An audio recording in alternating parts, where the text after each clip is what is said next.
bienvenidos a mi canal. Hoy vamos a resolver un examen de la prueba de acceso a ciclos formativos de grado superior de la Comunidad Valenciana. Es de la parte específica la opción C. El examen que vamos a resolver es de Química y corresponde a la convocatoria de junio de 2016. Toma lápiz y papel y trabaja tomando apuntes como si estuvieras en una clase presencial. No seas un alumno pasivo como el espectador de una película, sino un alumno activo. Los conceptos que utilizaremos para resolver este examen son concentración de disoluciones, estructura del átomo, configuración electrónica, enlace químico, estequiometría, cálculo del pH y formulación de química orgánica e inorgánica. Y antes de comenzar a resolver este examen, que como veis es muy completo, os recuerdo que podéis seguir recibiendo más vídeos como este si os suscribís al canal y activáis la campanita. Y desde ya mismo os agradecería que le dejarais un like al vídeo, así me animaréis a seguir creando más contenido como este. Y ahora, sin más dilación, vamos a resolver este interesante examen. El ejercicio dice lo siguiente: calcula la composición centesimal del sulfato de calcio. ¿Cuántos gramos de calcio están contenidos en 3,5 moles de sulfato de calcio? Nos dan como datos las masas atómicas del calcio, del azufre y del oxígeno. Vamos a resolver el ejercicio. La composición centesimal indica el porcentaje en masa de cada elemento que forma parte de un compuesto. Vamos por lo tanto a calcular en primer lugar el porcentaje de calcio, que será igual a la masa atómica relativa del calcio dividido la masa molecular relativa del sulfato de calcio por 100. Continuamos. La masa atómica del calcio es 40 y la masa molecular del sulfato de calcio podéis ver que es 40 más 32 más 4 por 16, en total 136. Eso nos da un porcentaje de calcio del 29,41%. Procedemos de igual manera, tal como tenéis en pantalla, en el caso del azufre, obteniendo un 23,53% de azufre. Para el oxígeno aplicaremos la misma fórmula. La única diferencia que hay ahora es que como hay 4 átomos de oxígeno, en el sulfato de calcio vamos a poner en el numerador 4 por la masa atómica del oxígeno para reflejar este hecho. De manera que el porcentaje de oxígeno podéis ver que es un 47,06%. Podéis ver que calcular la composición centesimal de una molécula es un procedimiento mecánico y fácil. Lo único que necesitamos son los datos de las masas atómicas. A continuación, nos piden que calculemos los gramos de calcio que hay contenidos en 3,5 moles. Lo que vamos a hacer en primer lugar es calcular los gramos de sulfato de calcio que hay en 3,5 moles. Para ello, a partir de los moles y la masa molecular, aplico la fórmula que tenéis en la parte inferior izquierda de la pantalla. La masa es igual al número de moles por la masa molecular relativa. En este caso, 3,5 por 136 nos da un total de 476 gramos de sulfato de calcio. Puesto que conocemos el porcentaje de calcio que hay en esta molécula, podemos calcular esa masa de calcio. Ahí tenéis el método. La masa de calcio es el porcentaje de calcio partido 100 por la masa de sulfato de calcio. Como podéis ver, el resultado es de 140 gramos de calcio. Y damos, como siempre, la solución recuadrada. La masa de calcio en 3,5 moles de sulfato de calcio será de 140 gramos. El ejercicio dice lo siguiente: para los siguientes átomos, X3480, Y3482 y Z3680, apartado A, indica el número de protones, neutrones y electrones de cada uno. Apartado B, explica si estos átomos pueden ser isótopos entre sí. Vamos a resolver el ejercicio. Dado un átomo XZA, Z indica el número de protones y A el número másico, protones más neutrones. Debido a ello, podemos escribir que A, número másico, es igual a Z, número de protones, más N, número de neutrones. Y despejando el número de neutrones, será igual a A menos Z. Comenzamos con el primer átomo, X3480. el número de protones coincide con Z, por lo tanto es 34. El valor de A se observa que es 80. Como el átomo es neutro, el número de electrones es igual al número de protones, 34. Y el número de neutrones podemos decir que será 80 menos 34 igual a 46. Continuamos ahora con el átomo I3482. Igual que antes, el número de protones coincide con Z, por lo tanto, 34. Se observa que el valor de A es 82. Como el átomo es neutro, el número de electrones es igual al de protones, 34 de nuevo. Y el número de neutrones ha cambiado respecto al átomo de antes. 82 menos 34 es 48. Vamos ahora con el átomo Z3680. El número de protones coincide con Z y por lo tanto es 36. El valor de A se observa que es 80. Como el átomo es neutro, el número de protones y de electrones es el mismo, por lo tanto es 36. Y el número de neutrones será 82 menos 36 igual a 46.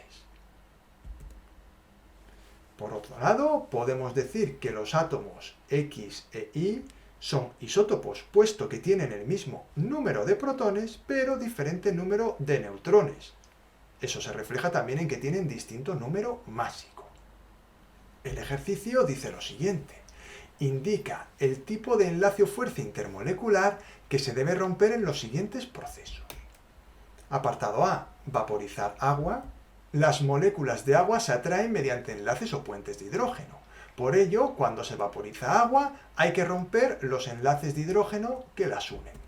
Ahí tenéis un esquemita de cómo es un enlace de hidrógeno. El oxígeno tiene una densidad de carga negativa y atrae al hidrógeno que tiene una densidad de carga positiva. Esas densidades de carga surgen de la gran diferencia de electronegatividad que hay entre los átomos de oxígeno e hidrógeno. Continuamos. Fundir sal común. El cloruro de sodio forma una red cristalina tridimensional, puesto que es un compuesto iónico. La energía necesaria para fundir dicha red será la energía reticular. El tipo de enlace que se debe romper, por lo tanto, en este caso, es el enlace iónico. Aquí os pongo un esquemita de cómo sería una red cristalina de cloruro de sodio. Continuamos ahora con el apartado C. Descomponer el amoníaco en sus componentes hidrógeno y nitrógeno. El nitrógeno y el hidrógeno se enlazan mediante un enlace covalente. Por lo tanto, hay que romper un enlace covalente. Ahí tenéis el enlace covalente que se forma. Es un enlace que es bastante complicado de romper y la energía necesaria para atomizar una molécula de amoníaco es muy alta. Continuamos con el apartado D. Vaporizar una molécula de bromo, Br2. Las moléculas de bromo se atraen mediante fuerzas de Van der Waals, puesto que son sustancias apolares. Por ello, cuando se vaporiza el bromo hay que vencer las fuerzas de Van der Waals, que son unas fuerzas que son relativamente pequeñas. Y por último, fundir hierro. Los átomos de hierro forman una red cristalina y la fuerza que hay que vencer es la del enlace metálico. El enunciado dice lo siguiente. La urea es un compuesto de gran importancia industrial en la fabricación de fertilizantes. Se obtiene a partir de dióxido de carbono y amoníaco según la siguiente reacción. Ahí tenéis la reacción química ajustada. En un recipiente se introduce 1 kilogramo de dióxido de carbono y 1 kilogramo de amoníaco a la presión y temperatura adecuadas para que se produzca la reacción. Calcula la masa de urea que se obtendrá. Como datos podéis ver que nos dan las masas atómicas de hidrógeno, carbono, nitrógeno y oxígeno. Vamos a resolver el ejercicio. En primer lugar, se calculan los moles iniciales de dióxido de carbono y amoníaco. Para ello necesitaremos, lógicamente, sus masas moleculares, que calcularemos a partir de los datos de las masas atómicas. Ahí tenéis la masa molecular del dióxido de carbono, que es 44 gramos por mol, lo cual nos va a permitir calcular el número de moles de dióxido de carbono. Dividiremos 1000 gramos entre 44 gramos por mol y obtendremos 22,73 mol de CO2. Mismo procedimiento para el amoníaco. Primero calculamos su masa molecular, que es de 17 gramos por mol, y a continuación calculamos los moles de amoníaco. En este caso, como el amoníaco tiene una masa molecular más pequeña, nos salen más moles de amoníaco, 58,82 moles de amoníaco. Continuamos ahora. Puesto que tengo cantidades de ambos reactivos, se debe calcular cuál es el reactivo limitante. Muy importante, ya que no nos están diciendo nada en el ejercicio, nos tenemos que dar cuenta por nosotros mismos. Para ello se utiliza el factor de conversión correspondiente. ¿Qué es lo que vamos a hacer? Vamos a partir de los 22,73 moles de CO2 y mediante un factor de conversión vamos a calcular la cantidad de amoníaco que se consume. Ponemos la línea del factor de conversión, en la parte de abajo los moles que tengo, 1 mol de CO2 y en la parte de arriba los 2 moles de amoníaco que se consumen por cada mol de CO2. Simplificamos los moles de CO2 y al multiplicar 22,73 por 2 nos sale que se consumen 45,46 moles de amoníaco. Puesto que hay un exceso de amoníaco, ya que tengo 58,82 moles, podemos decir que el reactivo limitante es el CO2. Y esto es muy importante, ya que debo calcular la cantidad de urea a partir de los moles de CO2. Vamos a verlo. De nuevo ponemos el enunciado para que no perdamos nada de vista y utilizaremos, como he dicho antes, el reactivo limitante para calcular la cantidad de urea. Para ello se utiliza el factor de conversión correspondiente y, como he dicho, partimos del CO2. En este caso podemos ver que por cada mol de CO2 se produce un mol de urea. Es una reacción que se dice mol a mol, es decir, a partir de un mol obtengo otro mol, con lo cual el cálculo es muy sencillo, ya que vamos a obtener 22,73 moles de urea. Una vez tenemos los moles de urea, vamos a calcular la masa, que es lo que nos piden. Calculamos en primer lugar su masa molecular, que como podéis ver es 60 gramos por mol, y ahora ya calculamos la masa multiplicando los moles de urea por su masa molecular. El resultado es ese que hay en pantalla, 22,73 por 60 nos da un resultado de 1363,8 gramos de urea. Y ese es el resultado final. La cantidad de urea producida será de 1363,8 gramos. El enunciado del ejercicio dice lo siguiente. Para preparar una disolución de hidróxido de sodio se pesaron 1,2 gramos del compuesto y se añadió agua hasta un volumen total de 500 mililitros. Apartado A. Calcula la molaridad de la disolución. Apartado B. Calcula el pH de dicha disolución. Como datos nos dan las masas atómicas del sodio, oxígeno e hidrógeno. Vamos a resolver el ejercicio. Los moles de hidróxido de sodio se calculan a partir de la masa y la masa molecular relativa del compuesto. Ahí tenéis la masa molecular del hidróxido de sodio, que es 40 gramos por mol, y aplicamos la fórmula correspondiente. El número de moles es igual a la masa partido el peso molecular.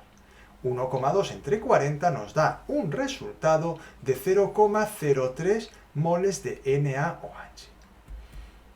A continuación, vamos a calcular la concentración molar mediante la fórmula que tenéis en pantalla. Molaridad igual a moles de soluto partido volumen de disolución expresados en litros. En este caso, 0,03 dividido entre 0,5, lo que nos da un resultado de 0,06 mol partido litro, que es lo que nos pedían en el apartado A. La molaridad de la disolución de hidróxido de sodio son 0,06 mol partido litro. A continuación, vamos a calcular el pH de dicha disolución. El hidróxido de sodio es una base fuerte, por lo que se disocia completamente según la ecuación química que tenéis en pantalla. El hidróxido de sodio se ioniza en sodio más y OH menos. Ponemos una pequeña tablita con las concentraciones iniciales y finales. Inicialmente hay 0,06 mol partido litro de concentración de hidróxido de sodio y cuando se ha disociado por completo tenemos 0,06 mol partido litro de ion sodio y de ion OH-. Como se puede ver en el cuadro, la concentración de OH- es 0,06 molar.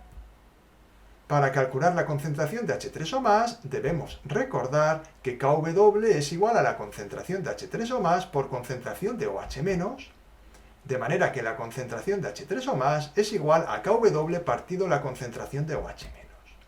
Sustituyendo, podemos obtener la concentración de H3 o más, que es 1,67 por 10 a la menos 13 mol partido litro. Y a partir de ella podemos calcular el pH aplicando la definición. pH igual a menos logaritmo de la concentración de H3 o más, que en este caso nos da un resultado de 12,78.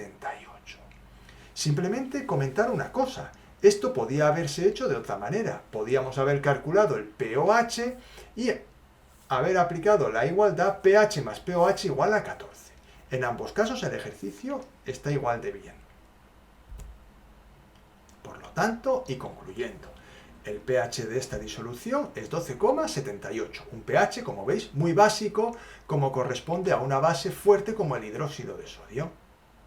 El ejercicio dice lo siguiente: escribe el nombre o la fórmula según corresponda de los siguientes compuestos. En primer lugar está el NH3. Es un compuesto inorgánico del tipo de los hidruros volátiles. Por ser muy común, se le puede llamar con su nombre vulgar amoníaco, que es como lo vamos a llamar. También se puede nombrar como azano o trihidruro de nitrógeno, aunque yo, como soy químico, pues le llamo amoníaco, que es el nombre que me parece más correcto. Aunque ya os digo que según la IUPAC se le puede llamar también azano o trihidruro de nitrógeno. El siguiente compuesto es el H2SO4, es un compuesto inorgánico del tipo de los oxoácidos. Por ser muy común debemos conocer su nombre: ácido sulfúrico. El siguiente compuesto, KNNO3, compuesto inorgánico que proviene de los iones potasio 1+ y nitrato 1-. Ahí tenéis cómo se formaría a partir del oxoanión correspondiente del catión potasio. El nitrógeno, cuando forma oxoácidos y oxosales, utiliza los estados de oxidación 1+, 3+ y 5+. En este caso podéis comprobar que utiliza el estado de oxidación 5+, y por eso se le asignará la terminación ato. ¿Cómo sé que está utilizando el estado de oxidación 5+? Podemos hacer un truco muy fácil. Puesto que el oxígeno utiliza un estado de oxidación 2- y el potasio 1+, las cargas que aporta el oxígeno son 6 negativas y el potasio solo una positiva. Como la molécula es neutra, el nitrógeno debe aportar un estado de oxidación 5+. Así, la carga positiva del potasio más las 5 positivas del nitrógeno se compensan con las 6 negativas del oxígeno. Una vez dicho esto, vamos a dar el nombre del compuesto: nitrato de potasio, puesto que, como he dicho antes, al utilizar el estado de oxidación 5+, debemos darle la terminación ato. Continuamos, ahí tenemos un compuesto orgánico ahora, CH3 o CH2CH3. Es un compuesto orgánico de la familia de los éteres.